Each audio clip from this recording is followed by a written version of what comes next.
information also in the manual, but I just want to give you like an outline of the history of yoga. So around 1930 in India, they were doing some excavations, and they found in these old temples ornaments and things that will look like yoga asanas. And because they were archaeologists, they have all the equipment and everything to be able to test that.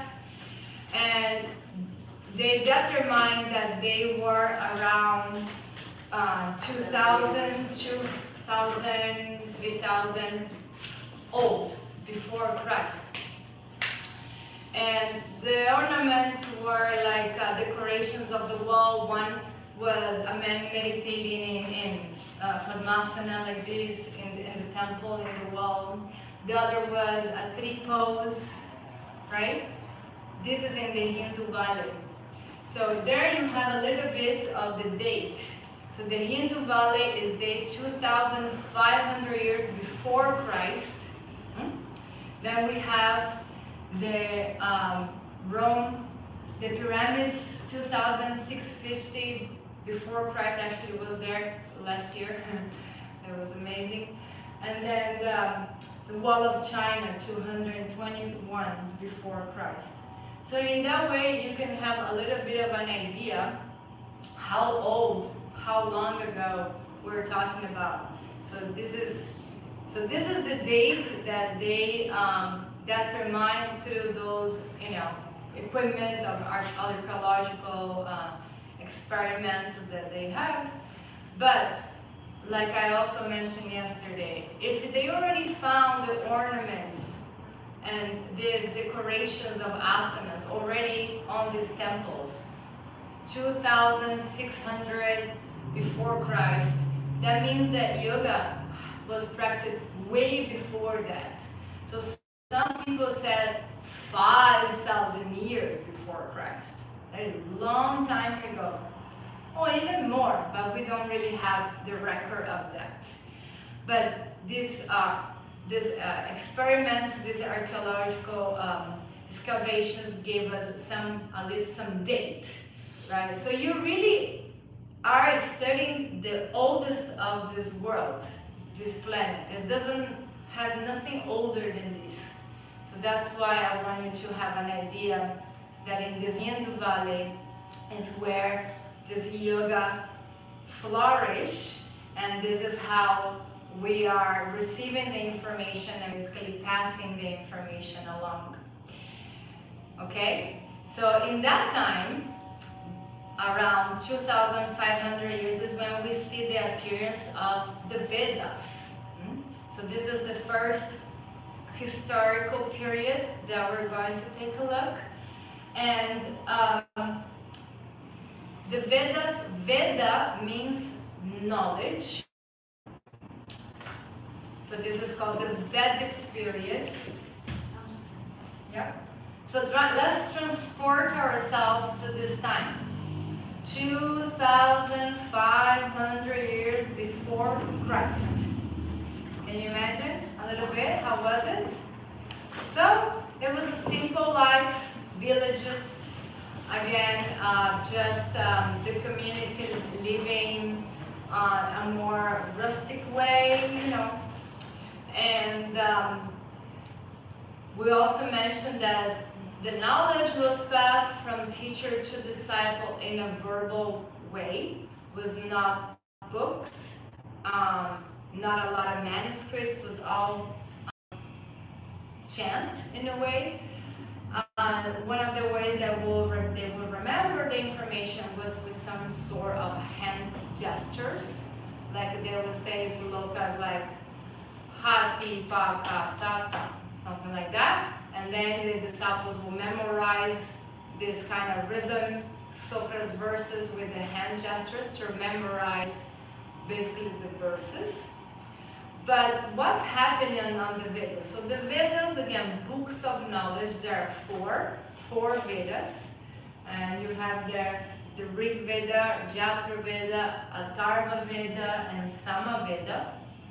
So these yogis, they were practicing what we call retreats. Those were meditation retreats. Not like the retreats that I do. They're very much fun. Lots of fun on those. When we say meditation retreats, they mean that they were doing meditation inside a cave, like Lord Buddha, under a tree for long periods of time. Long periods of time. Through that deep state of meditation, they achieve high levels of connection, high levels of yoga. And in that connection, in that union with the source, they download information from God itself, from the source itself. That's how these books of knowledge got compiled. So they are meditating, they're in trance, sometimes again completely static for sometimes years. And yes, they're having very little water, very little food. They're just meditating all the time. And they don't have the need of anything of that because basically God is feeding them, you know? It's very interesting, very magical. And in that state of union with the divine, they were able to access all the information of the world, everything that we can possibly know. As a matter of fact, NASA, the one that studied the space, is studying the Vedas.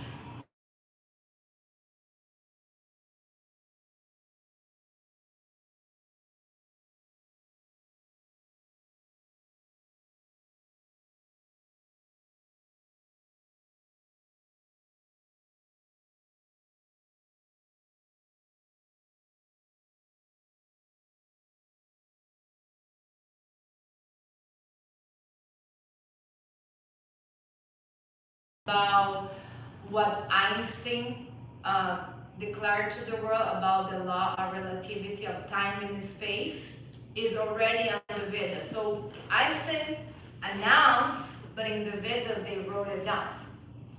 They know the diameter of the Earth. They know how many planets is in the solar system. I mean, we're talking about 3000s before Christ. There's no microscope. Yeah. They also know the development of the fetus, you know, what happens on the third week, what happens on the second month, to detail. They know everything. It's everything in there. And because God gives them the information in the state of union, the state of yoga with the source of it all. That's why it's incredible. And a lot of people, of course, want to and eventually study the Vedas because it's so incredible, all this information. And this is like the first manifestation of yoga. You know, we said that the goal of yoga was for meditation, and that's what's happening in here. That's basically all the yoga. Yoga is the meditation. They're just there meditating for long periods of times, and through that interrupt connection, they are able to get these downloads. Now, they divide this knowledge in 4 books. So the first one is the Rig Veda, is one of the most important, is about higher power.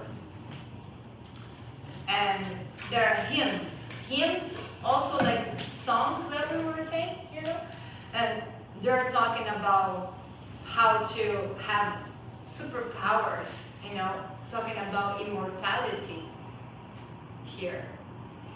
Then the second one is the Jatra Veda.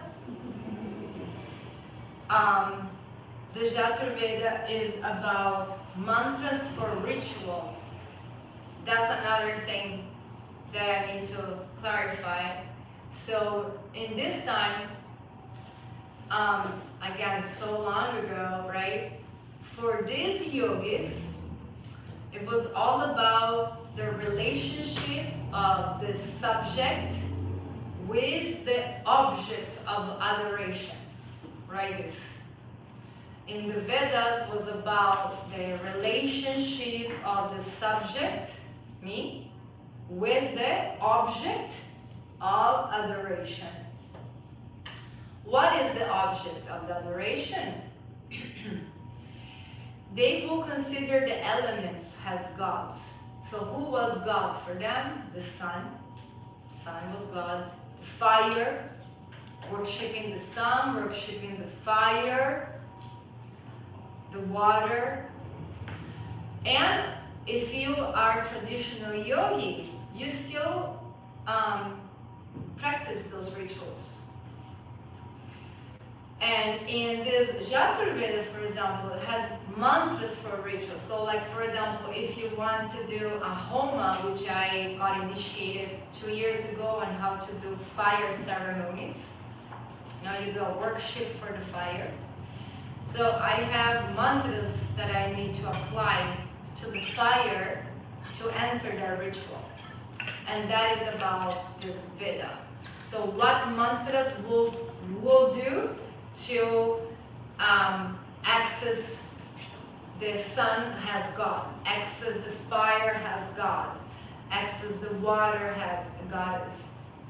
So it has like protocols and mantras that we recite. But that is really beautiful, and this is something that you definitely want to keep alive in your life, you know. For example, when I go to the beach, in Brazil they have an African influence and with African religion, and we worship Iemanjá, which is the name of the queen of the ocean. So when I go to the ocean, I just don't bathe myself without doing mantras for the water. And I do it like every time I'm getting baptized in the water. So everything becomes a ritual.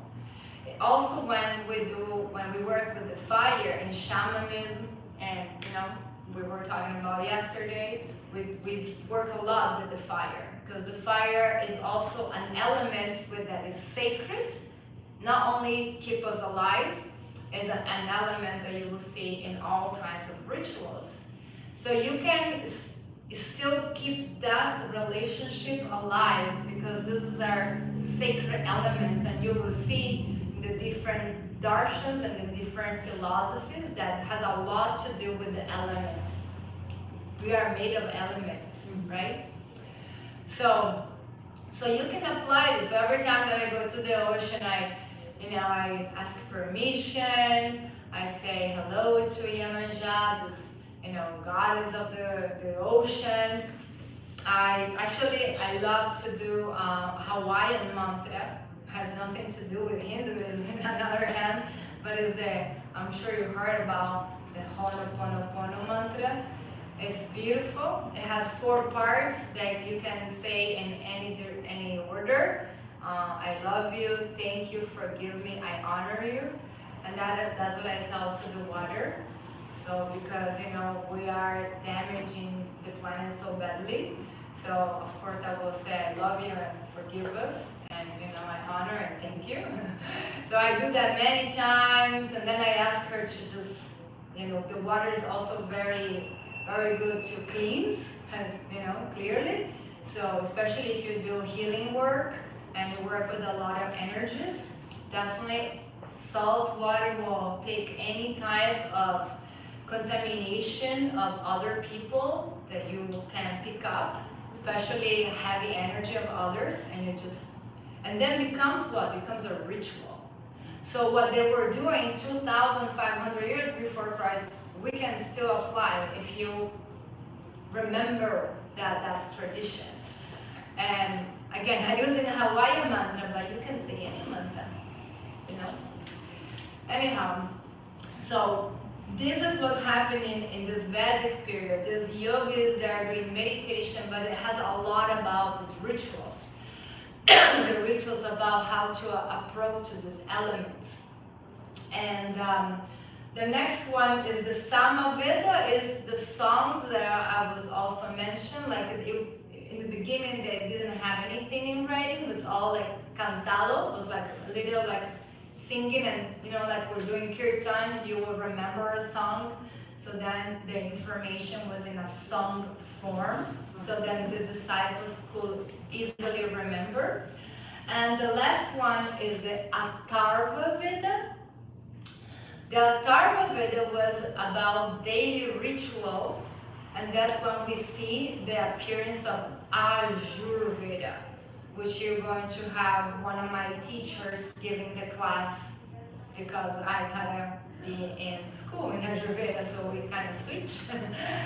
But daily rituals, like I mentioned this morning, right? You take all that toxicity of the tongue, you scrape the tongue, then you have your warm water with lemon, then you do your naui. We also have so many other rituals. The sadhana can be a ritual. You wake up, you got your spiritual practice, your prayers, your movement.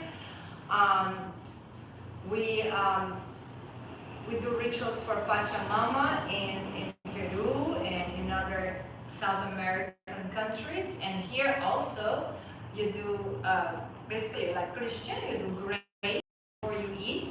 So those are the daily rituals that these yogis will basically apply in life every day.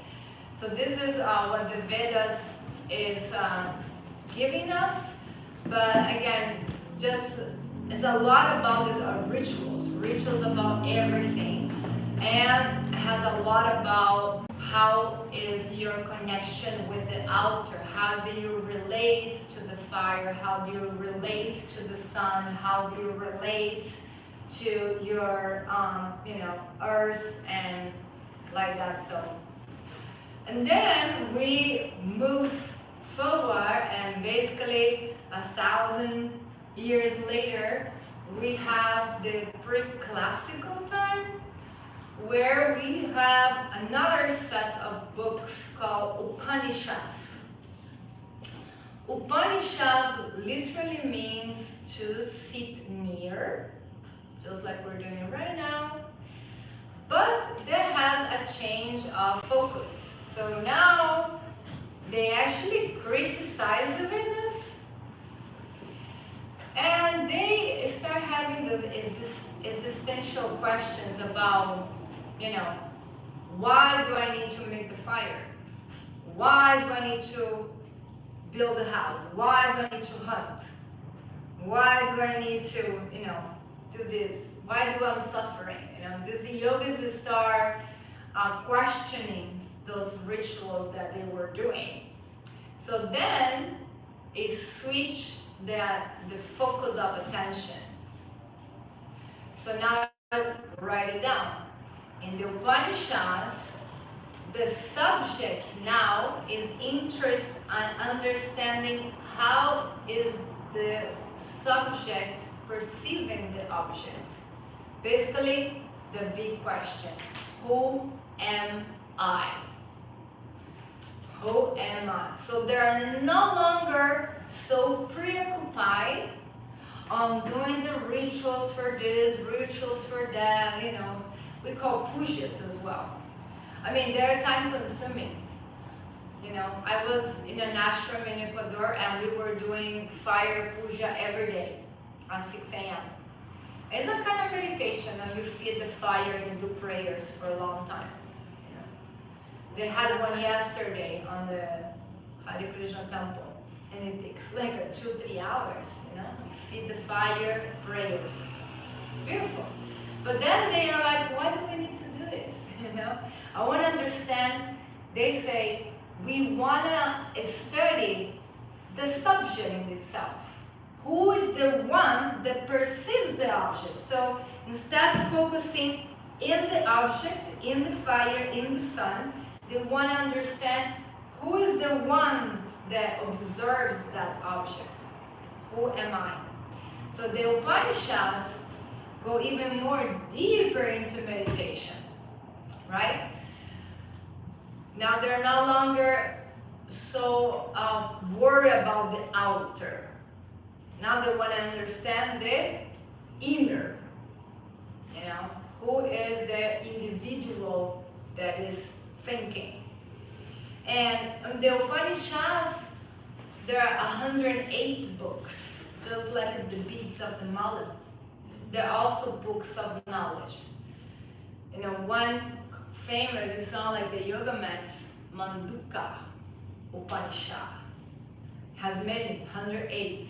They're also talking about higher power and just going deep into these meditations. Very similar to the Vedas, but the only difference, like, no more so into rituals, but more into understanding who is receiving these objects and interpreting them.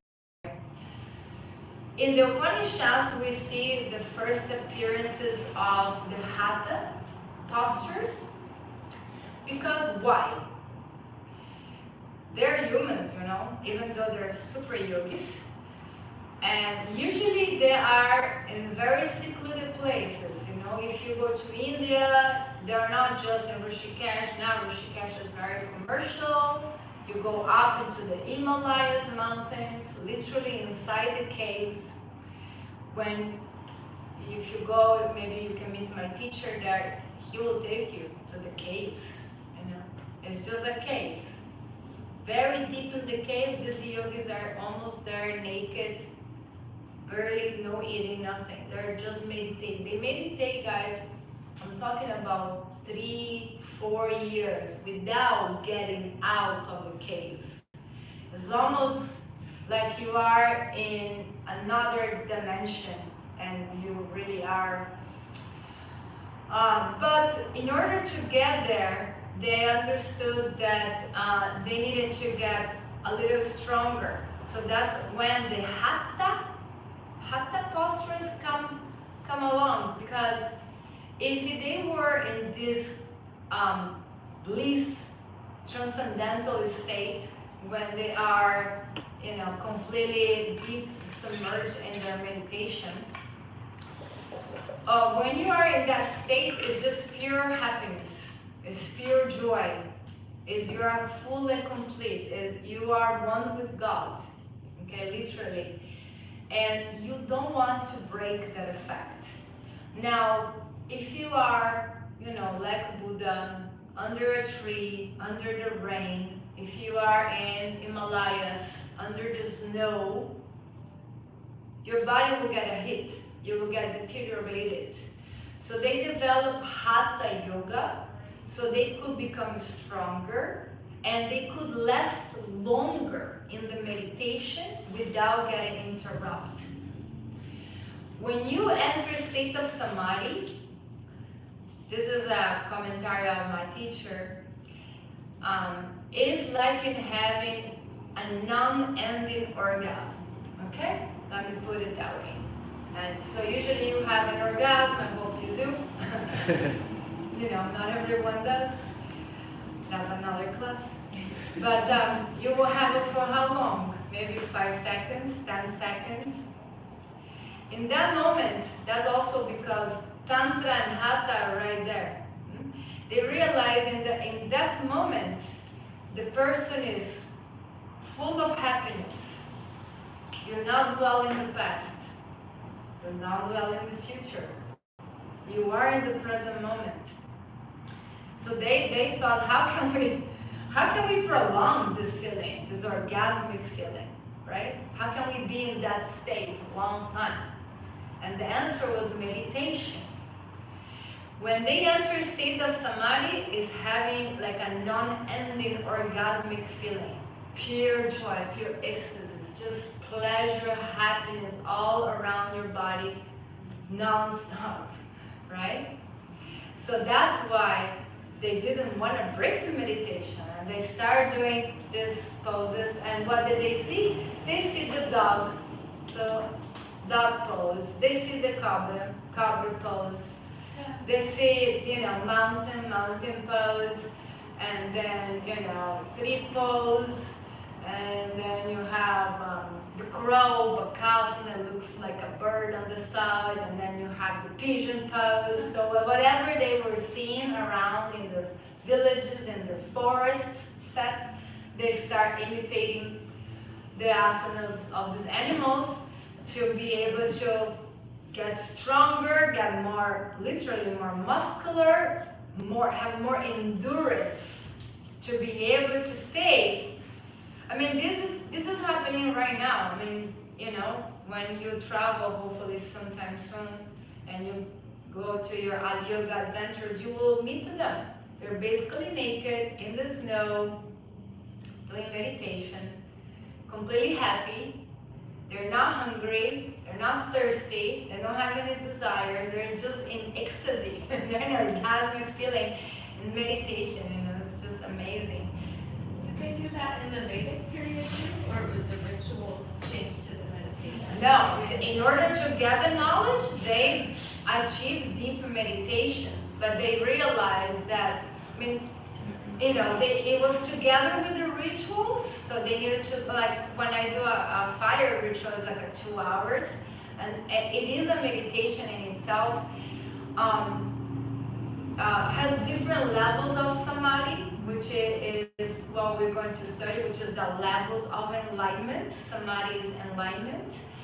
And one of the first levels is when you merge with the object of adoration. So if I worship so much the sun, I can become the sun. And then, of course, through that, I will receive the knowledge of that deity, you know? If I worship Buddha or Kali or Shiva or Krishna, I will obtain their grace, their information, and so on. But they were doing the rituals first. In the Upanishads, they were like, no, we just want to understand who's the one within us that are perceiving these objects. So they went deeper even into meditation. And yeah, that's when this real, you know, retreats, which is still happening, like I said. Like when I was in Nepal 3 years ago, and my teacher, he made honor to show us exactly how, you know, they basically is like a meditation jail, you know, it's a black room, and you stay in the dark room for a week. That's level 1.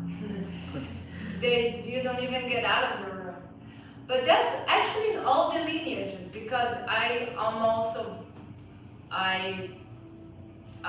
do shamanism for myself, you know, and I am thinking to maybe study a little bit of this path, and it's called the Red Path. And one of the first levels is when they leave you in the mountain also, 5 days, 7 days, without anything, alone in the jungle.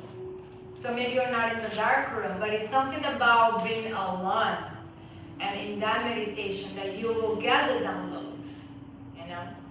So, you know, you gotta get.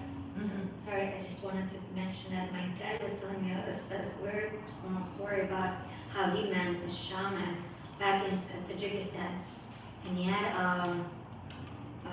some sort of a sore or whatever internally in his abdominal or whatever, and he went to the military, and because he was so sick, they sent him to this guy to heal him. He said he gave him something to sleep for days, and then he woke up, he was healed. Yeah. Has so many esoteric mysteries about, you know, between plant medicine and meditation and yoga. I mean, that's why you need to really have open mind. I mean, we were able to heal things with Reiki that years of physical therapy couldn't. And people are like, oh my God, I paid thousands of dollars in physical therapy, I have no more pain. Sometimes we're going to study that Friday, Thursday, about the different bodies, you know, because we don't just have physical body, you can have something in your energetic body. But the Upanishads, this is happening. Now they just want to understand who is the self, who is that inner self, who is the Atman, that seed of God that resides within us, and how is that relationship with the Paramatman or the super soul, and like that. And one example for this, which is not from this time, but it's just perfect, and you can write his name, is called Ramana Maharshi. Yes. Or Maharishi. I can We got to go to Tiruvannamalai. to the Malay. Cave, yeah. Wow, to his I cave? didn't want to leave. Oh my God, my friend is there, but yeah. You can maybe write on the WhatsApp how his name is written. I will put it later if you like. You said Ramona? Ramana. Oh, Ramana. Maharishi. It's Maharishi. Yeah.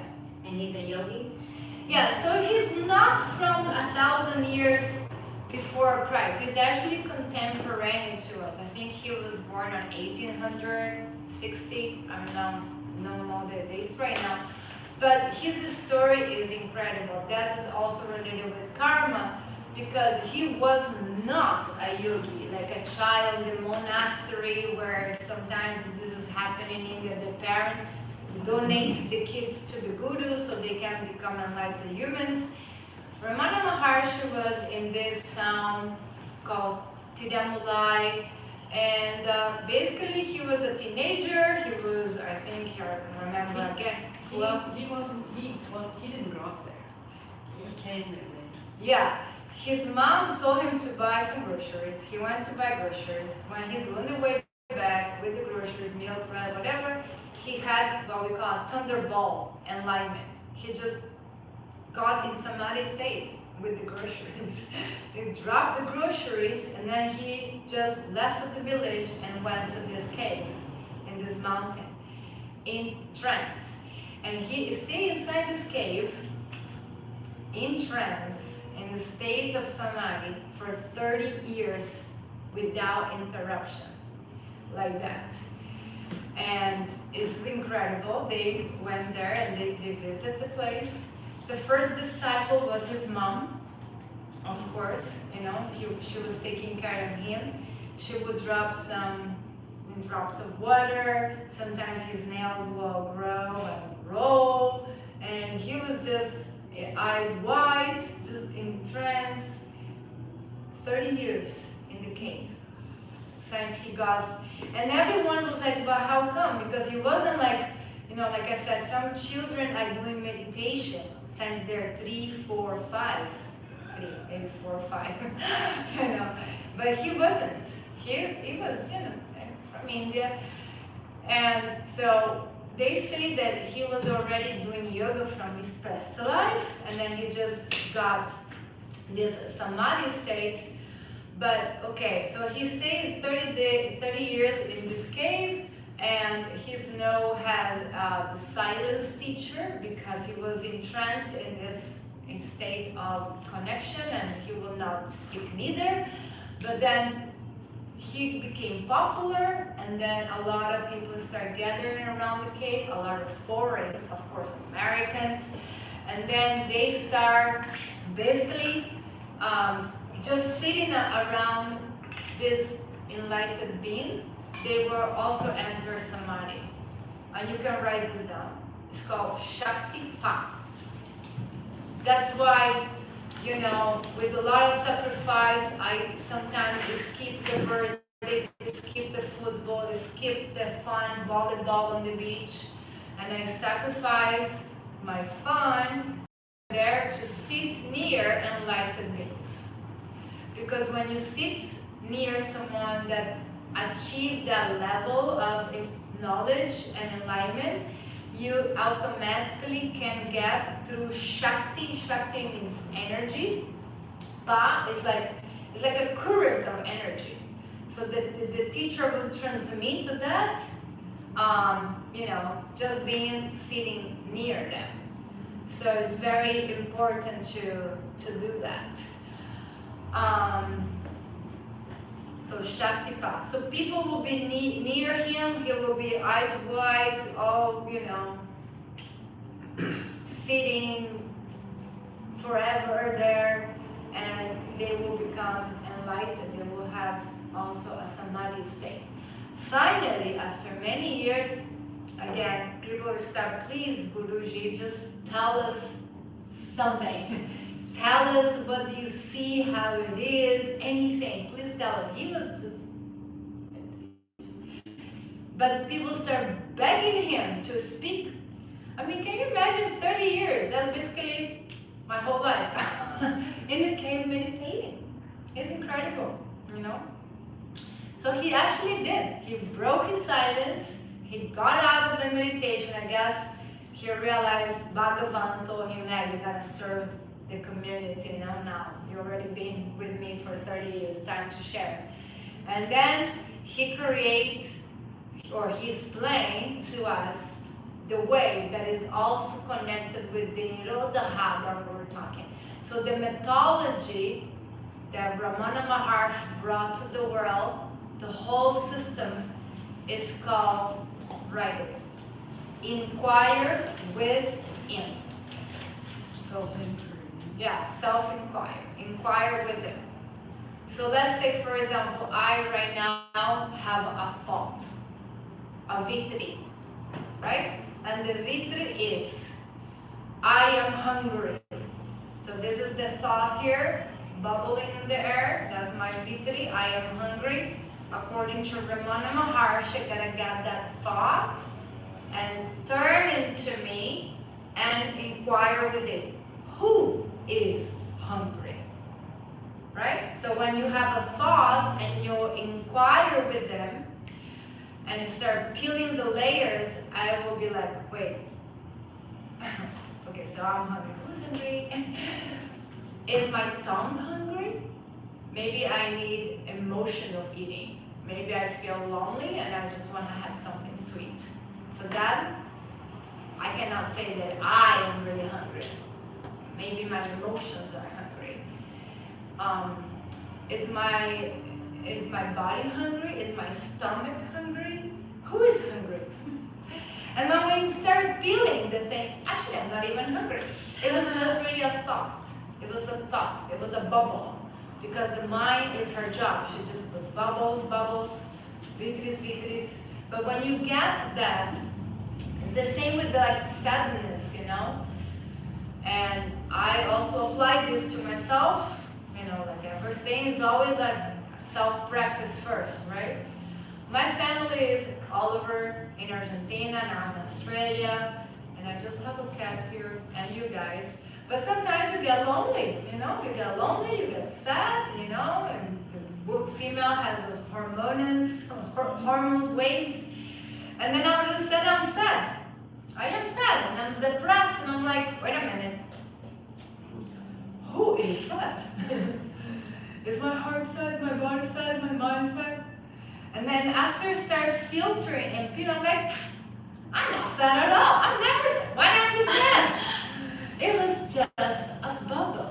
It was just a moment. It was just an emotion that came and left. So that is the technique of Ramana Maharshi. When you have a vitri, when you have, I am jealous, I am sad, I am hungry, I am upset, I have anger, and you turn it to yourself and you start peeling the onion. Who is really hungry? You know, hunger is only when your stomach does. That's the only time that, for example, we should actually be eating. You know that? Most of the times we're eating because it's a cultural thing, because it's the time of, because everyone is doing it, because it's a pleasure, it's a comfort for your emotions. But you don't supposed to be eating at the time. You're only supposed to be eating when the stomach, then it's called hunger, right? But we just got emotional hungry. And so, you know, when you start peeling that onion, you realize that so many things are unreal. Most of the times, most of our thoughts are illusion. Yeah, it's like we're a little bit crazy. You know, we are all the time creating things and they're not real, and we are going life. The our lives and having reactions of things that is here now, is gone. You know? So this is what the Upanishads is bringing to us. To have the meditation, to inquire within, to have a self-realization of who you really are. And when you start peeling those layers of illusions, desires, and emotions, you will be closer to this Atman or Bhagavan or God or Brahman that is the only real thing according to the Vedas, and which we're going to break it down maybe tomorrow. So in yoga, in Vedanta, everything is an illusion. Nothing of this is real. Have you watched the movie The Matrix? I'm sure you did, right? So that's a perfect example. Okay? We are in an illusion software of this reality called world. So, yeah. So we think that it's happening, but it's actually all an illusion. And the only thing that is real of all this is the soul. Is that Atman connected with the Paramatman or connected with the super soul. So everything else is not real. So these meditations and Ramana Maharshi, all those master teachers, they are going to ask you to go back into the source of the seed of your existence, you know. And in order to get there, you need to just clean up all that illusion layers that, as he said, is called Maya. That's correct. Is the idea that like if you get rid of all of those layers, who am I and all that, everybody is the same? Right. There is no person, no individual personality. That's when we start having the sense of oneness, Yeah. of unity, of, you know, we are all is one. One is all, because then you start seeing everything as that ultimate reality. And that's the start glimpses of enlightenment, and you really start having the different perception, you know.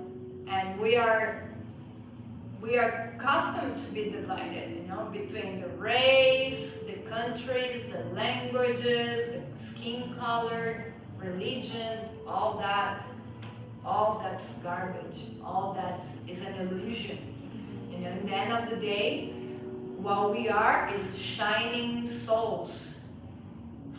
All family, daughters and brothers from the source, from the effulgent light, Brahman, the sun, that shines, you know, thousands and era after era.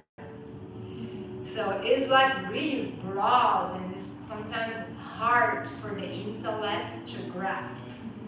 You know, like I was talking to this yogini yesterday, say, you know, your brother really did not die. They must apply the knowledge of yoga now. Yeah. And you know, Interesting, right? I was just trying to help, because no one will know how you will react when, you know. So just Exactly. That's a very individual something, you know. Like if your father die, your brother die, your mother die, your daughter die, then what will happen, you know? But that's when we need to have a little bit of strain and to go back into this wisdom to understand that it's not the end, that we are eternal, that we don't perish with the body, that the body is just clothes that we keep switching, keep coming, reincarnating, and every time trying to have a little bit more knowledge, a little bit more insight, a little bit more wisdom. And you know, it's hard for the mind to, you know, to see that. yeah. And you know, You gotta go past it. yeah, it takes a lot of the opening in itself. But this is what's happening in these Upanishads, and so Ramana Maharshi, he actually got thousands of followers, and he published hundreds of books. I actually will bring one tomorrow that is a very small pocket book. It was translated to like 50 languages. Like he became world known about this, you know, and it's all about what we're trying to, you know, grasp right now about meditation and you know, he's always going to bring you within you, inside you, not to doubt, within, not to the inquire inside. The answer is inside. God is inside. The concept of, yeah, it's nice to congregate in a church and a temple and an ashram, but in the end of the day, is inside. It's an individual kind of loneliness thing, because you just need to sit with yourself. And with yourself, you will connect with your higher self, you know? So again, it's just, you know, going within.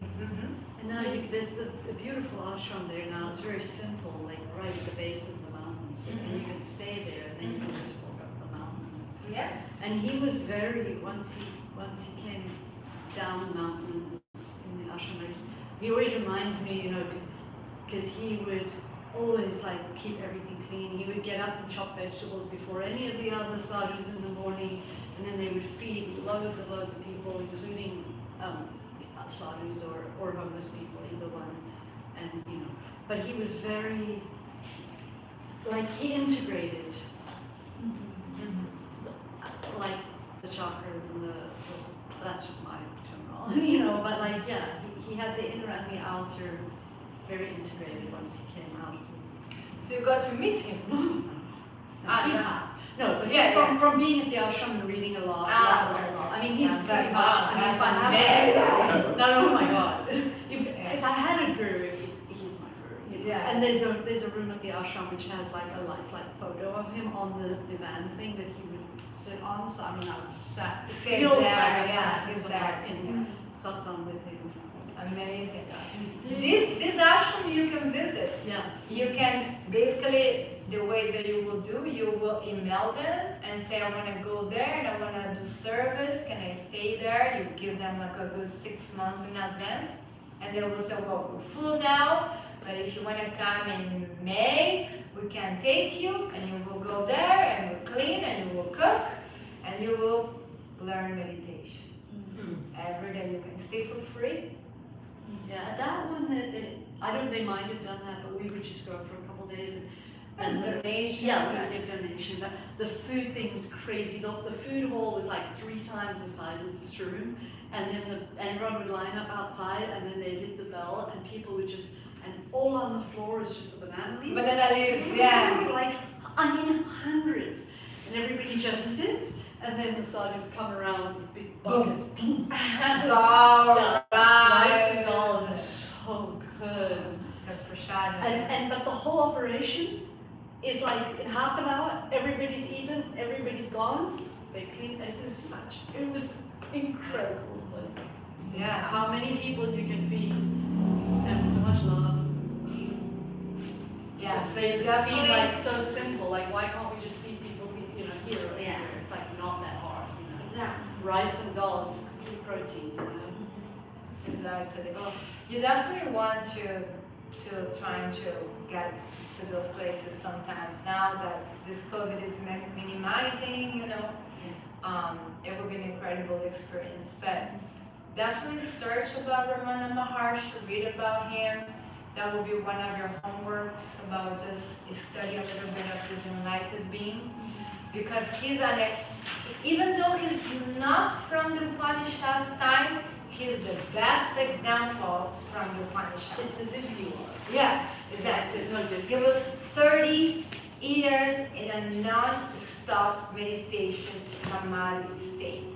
Not all right. Well, they say number What the hell? three is a very holy number. But no, he died in She's about 30. 1950s. Yeah. Okay. Yeah. Contemporary to us. I remember when he first came to Tirunamalai, he went, he was meditating, there's a massive temple there, that's not, was there already, old. And he was meditating in the courtyards, and then, like in Somalia, and kids would come and they would just throw rocks at him and just make fun of him, like before anybody, they didn't understand. And then he went down into one of the under rooms, things. And when he was there, it got so crazy that like rats started chewing at him, because he was just. And then I forget, but who came down there and was like, Probably his mom. yo, let's go. Yeah. And then he went up the mountain. Yeah. Then he was in that cave forever. I mean, has so many stories. Has another one of a yogi similar to Ramana Maharshi, maybe not so famous, but he was meditating for so long without moving that the ants built house in top of him. Como una casa de hormigas. They didn't go and die inside him? No, they just built and then his face was. Oh man. No. Wow. So it's a level of meditation uninterrupted for years, and that's when you got to have direct line with God. Can you imagine how powerful is this? Yeah. Very, very. So no drinking, no eating? Wow. Barely. They don't, because, but we study an energetic anatomy class, but when you enter that state, you are probably being fed by some sort of we call bindu, which is a nectar on your pineal gland, which we call DMT. I think they're just drinking that like ding, like an IV, and they have that, they have drops of water. Buddha had 1 leaf a week. Sometimes they will have disciples, they will realize, oh, this is a guru in samadhi state. When there is samadhi, it's like God is there. There is no difference. So they come and they sometimes protect them or like somehow give some assistance, but usually, they just sit near and they're meditating. I So, think what very brought him powerful. down the mountain, I'm remembering eventually, was his mom couldn't make it up the mountain. His mom got very old. She couldn't make it up the mountain anymore to stay Right. in the cave. And then he decided to. Then he was willing, because the disciples had been asking for years To talk. and to build a temple, like to have an ashram and a place that they. And when she couldn't make it up. Anyway, you guys will see, you'll research it. He's. Yeah, it has movies and books and a lot of information about him. There's an audiobook, speaking of self-inquiry. It's called Who Are You by Gangaji, and it's on Audible, and it talks about how there's a big metaphor on mirrors and how we are perceived differently by everyone around us, and then that's when you come to the point of questioning who are you for yourself if you're just so fragmented by so many perceptions, and seeing everyone as mirrors in your life of yourself also makes you realize there's no difference between that person and yourself, and mirrors for me was a really good metaphor to start to understand that. So I really recommend that. It's called Who Are You? It's really good. It's probably coming one of the disciples of him. I think her guru was wrong. I Yeah. think her guru was wrong as disciple. Yeah, but I forget his name. But yeah, so research Ramana Maharshi, and again, so this is what's happening on the Upanishads. It's all about trying to keep that meditation for a longer time because you are being fed by God, because you're in pure ecstasy, orgasmic feeling, pure joy, pure pleasure, pure awareness, pure clarity, pure knowledge. And who will like to drop from that state once you are entered there?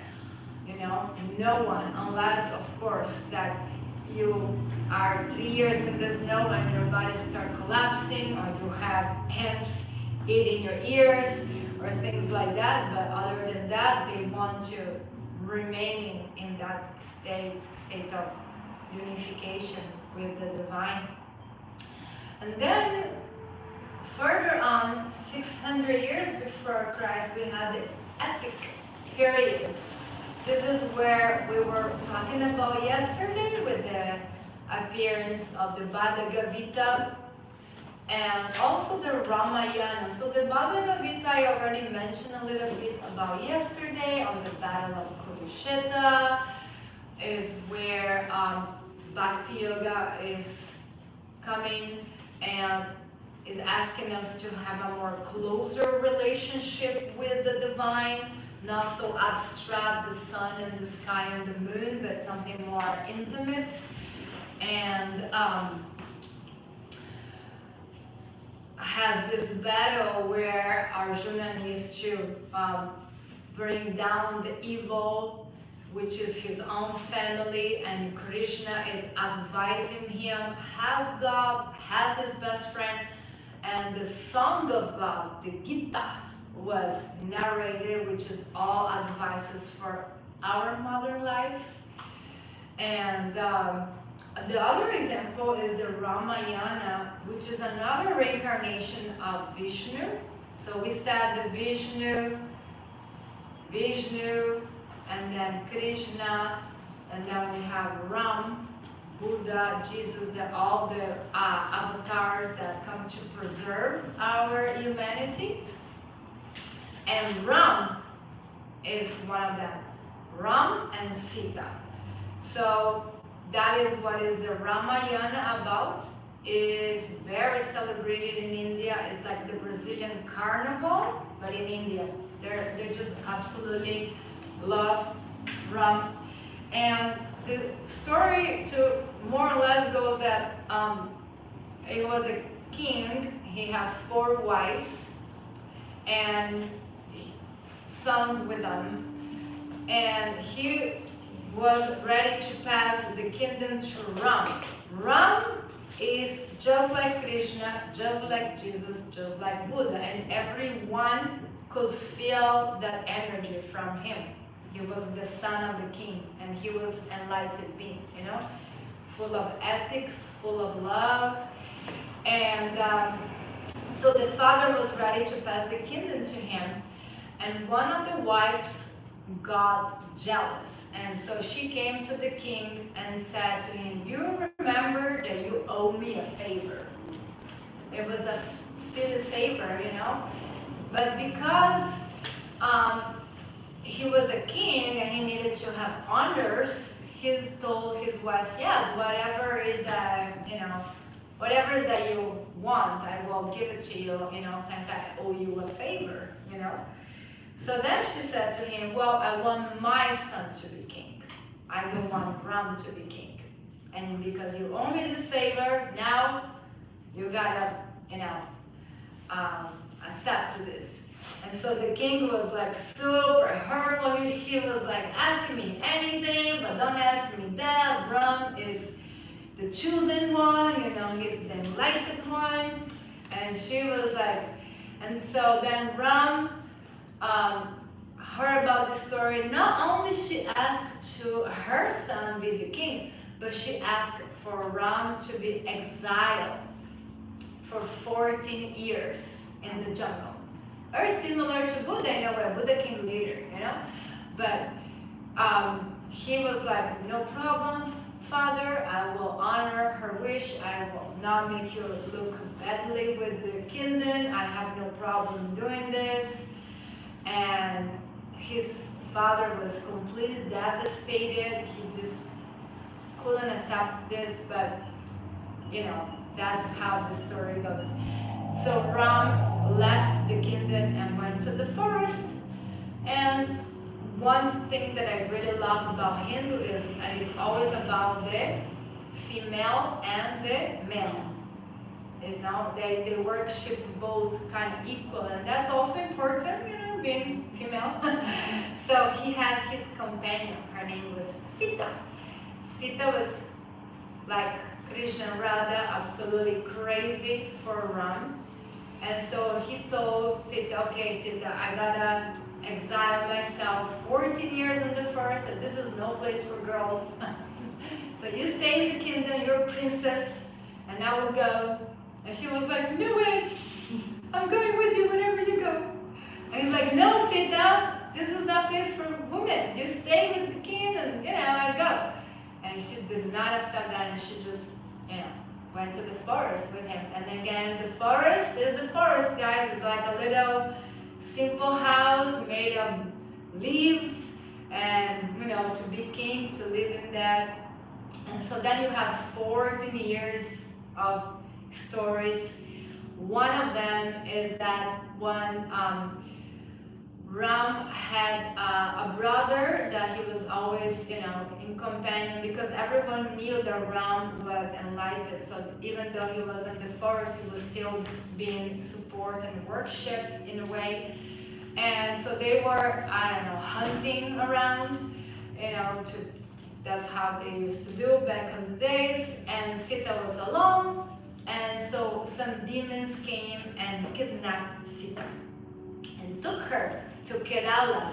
Kerala is in the bottom of India, kind of like outside the continent, like in the very bottom, and they took her there. And so then another character that appears here every time that you hear about Sita and Ram. We have a third, and he is the king of the monkeys, and he is the stronger of all. Okay, this monkey, he can lift a mountain and he can fly like Superman. Again, this is mythology of different dimensions and planetary divisions that we cannot grasp, but has millions of planets and different beings. So anyhow, this apparently happens all in India, and so the name is Hanuman. Hanuman is the stronger, but at the same time, he is the most humble. So when we chant the mantras of Sitaram, Hanuman is bringing us energy of being not just strong, but being very humble. The ability to serve. So all this monkey king wants to do is serve Ram and Sita. That's all he wants to do. Has an image of Hanuman with his opening his chest, and Sita and Ram are inside his heart. And he's just, all he wants to do is serve them 24 hours. He is the best devotee. Talking about Bhakti Yoga, all he wants to do is just serve his Lord Ram. So he finds out that Sita is kidnapped. So he goes to Ram and says, don't worry, my Lord, I will bring Sita back for you. Just stay here and I will take care of this for you. So he just flies to Kerala because he's a super monkey, and gets there, finds the room where Sita was kidnapped. And that's another story. They were demons. They were trying to, violate Sita. And they're pulling her sari. In India we use saris. There is like a retail that goes around the body. And they're pulling and pulling and pulling. And in Vishnu, which is again, Vishnu, Krishna, Buddha, Ram, Jesus, all the same person. Vishnu is giving infinite materials and it never ends. So they keep pulling, and these demons are pulling her dress for 3 hours to, get her naked. And they got tired because it never ends. As Vishnu keeps feeding. So finally, Hanuman finds Sita, says, Sita, I'm so happy I found you. Ram is crazy for you, dying for you. He sent me to come get you. Let's go. Just climb on me and I fly you back. And she was like, if your Ram wants me, he better come get me himself. Okay? That's what she said to Hanuman. And so the monkey flew back to India. He's like, hey, I'm so sorry, Lord, but she doesn't want me. She wants you. So you better go get her. Let's go. I will help you. So then they went and they built a floating bridge, which you can still visit in this Kerala. It's made of floating stones. And so they brought a bunch of monkeys. The monkeys give hands. Between the monkeys and these floating stones, they built bridge. And so Ram crossed the bridge and went to get Sita. Okay? And so when they did this big, kind of like the monkeys were doing this split, like stretching, then when we do in yoga class, Hanumanasana, the split of the legs, because of Hanuman, he split himself to become like a bridge to help Ram to rescue Sita. So all these stories. But anyhow, in India, it's 14 days that they celebrate because he was 14 years exile in the forest. So this is what we call the epic stories, the Bhagavad Gita, the Ramayana. And yeah, it sounds like all these stories, but of course, if you go there, you can visit the places where this happened, and maybe you can feel the energy, and maybe they're no longer so mythology, maybe you can grasp into that back in another times this actually did happen, I mean, the floating stones are still there, So, and then we have these other periods that we enter about the Yoga Sutras, but I guess we'll leave that for tomorrow, so it's not so much afterwards. Okay? So let's do a mantra to close.